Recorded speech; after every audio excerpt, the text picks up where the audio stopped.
The fluorescent lights of the airport terminal hummed like a distant swarm of bees, casting long, unforgiving shadows across the polished tile floor, but none stretched as far or as lonely as the one cast by Elena Vasquez. She sat there in her sleek black wheelchair, a throne of carbon fiber and quiet defiance, her tailored suit rumpled from hours of waiting, her dark hair falling in loose waves that framed a face etched with the kind of exhaustion that no amount of success could erase. The boardroom battles she'd waged as CEO of Apex Innovations, deals that reshaped industries, mergers that made headlines, seemed a world away now, reduced to the echo of her own breathing in the vast, indifferent space. Her flight to New York had been delayed for the third time that evening, stranding her in this limbo of hurried travelers who blurred past like ghosts, their suitcases' wheels whispering secrets she no longer cared to hear. Elena's hands rested on the armrests, fingers tracing the faint scars from the accident 3 years ago, the one that had stolen her legs in a heartbeat of screeching metal and shattering glass on a rain-slicked highway. She was alone, utterly, profoundly alone, not just in this moment but in the life she'd rebuilt from the wreckage, a fortress of glass offices and ironclad contracts that kept everyone at arm's length. And as the announcement crackled overhead about yet another delay, a single tear traced a defiant path down her cheek, the first crack in the armor she'd worn so long it had fused to her skin. If you've made it this far and already feel that tug in your chest, the one that whispers about the quiet hurts we all carry, then hit that like button right now. Drop a comment below sharing a time when kindness found you in your darkest hour. Share this video with someone who needs a reminder of second chances. And subscribe to Kindness Speaks for more stories that prove the world can still surprise us with its heart. We believe in the power of small acts that ripple into miracles, do you? Elena's story hadn't always been one of solitude wrapped in silk and steel. Born in a dusty border town in Texas, she'd clawed her way up from waitressing tables at dawn to commanding boardrooms by dusk, her mind a blade sharper than any executive's tie. Apex Innovations had been her baby, a tech startup that exploded into a billion-dollar empire under her unyielding vision, pioneering AI that predicted market crashes before they happened and streamlined supply chains across continents. Colleagues called her the Iron Orchid, beautiful, unbreakable, blooming in the harshest soils. But they whispered it with a distance, as if her success was a force field they dared not breach. The accident came on a night like any other, a merger deadline looming, her phone buzzing with investor calls as she sped home through a storm. The truck hydroplaned into her lane, a collision of fate and physics that left her body broken in the twisted remnants of her Audi. She remembered the rain on the windshield like tears from the sky, the paramedics' voices muffled through the pain, and then the endless hospital days where mirrors became her enemies, reflecting a woman halved, wheels replacing strides. Physical therapy was a war she fought with gritted teeth, her first steps in the chair a declaration of survival, rather than surrender. But the real wounds festered deeper. Her fiancé, the one who'd promised forever in sunlit vows, couldn't handle the new her. He packed his bags with apologies that rang hollow, leaving her to sign divorce papers from a hospital bed. Friends drifted like smoke, their invitations drying up as her world shrank to Zoom calls and sterile home offices. Even her parents, weathered by their own losses, called less, their voices laced with pity that stung worse than silence. Eleanor adapted as she always did, hired assistants who managed her schedule like clockwork, therapists who nodded through her silences, but the isolation crept in like fog, thickening until she forgot what it felt like to be seen, not as the CEO but as Elena, the woman who still dreamed of dancing in the rain. That evening at the airport, the weight of it all pressed down harder than usual. She'd been in Seattle for a conference, pitching expansions that would double Apex's valuation, but the victory felt hollow, another notch on a belt that chafed. Her assistant had arranged everything, first-class ticket, priority boarding, a car service on the other end. Yet here she was, forgotten in the shuffle of delays, her phone silent save for work emails that blurred into irrelevance.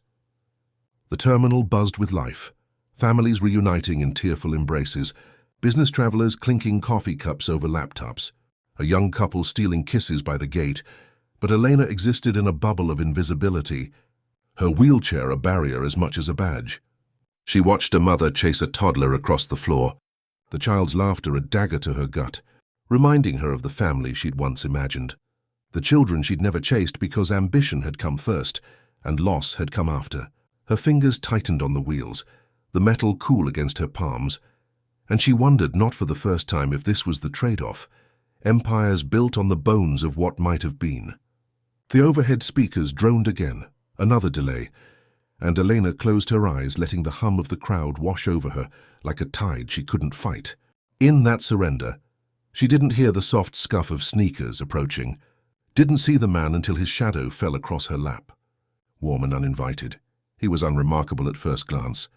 The kind of face that blended into crowds, mid-40s, with salt and pepper hair tousled from wrangling life, a faded flannel shirt stretched over broad shoulders that carried the invisible load of too many sleepless nights.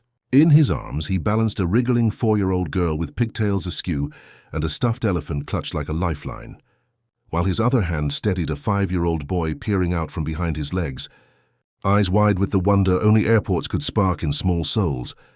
The man's name was Marcus Hale, though Elena wouldn't learn that for another breath, and his life was a patchwork of quiet heroics stitched from the fabric of single fatherhood. Widowed 2 years prior when cancer claimed his wife in a blur of hospital gowns and unanswered prayers, Marcus had traded his carpentry tools for odd jobs and daycare runs, his hands now calloused from building not just furniture, but futures for Lily and Theo, his miracles in miniature. That day he'd flown in from Portland with the kids for a promised adventure, a weekend at the zoo, ice cream that dripped like summer, but delays had turned their excitement into frayed edges, Theo's backpack spilling crayons across the floor as Lily whined for Mama's hugs, a phrase that still hollowed Marcus's chest like a fresh wound. He spotted Elena from across the terminal, not out of pity but a pull he couldn't name, her solitude a mirror to his own in the chaos of parenting alone. Kneeling to gather the crayons, he glanced up, their eyes meeting in that electric instant where strangers recognize fragments of themselves in the other. And then, with the gentleness of someone who'd learned to handle fragility, he said, "Why are you alone?" The question hung in the air like a lifeline tossed into stormy seas, simple words that pierced the veil Elena had woven around herself. She blinked, startled, her defenses rising like a drawbridge, accustomed to commands, not curiosity, but there was no judgment in his gaze, only a quiet earnestness that made her pause.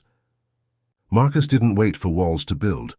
He shifted Lily to his hip, her little fingers tugging at his collar, and gestured to the empty seat beside Elena's chair, the one piled with his kids' debris, a half-eaten bag of pretzels, Theo's comic book splayed open to a hero mid-flight.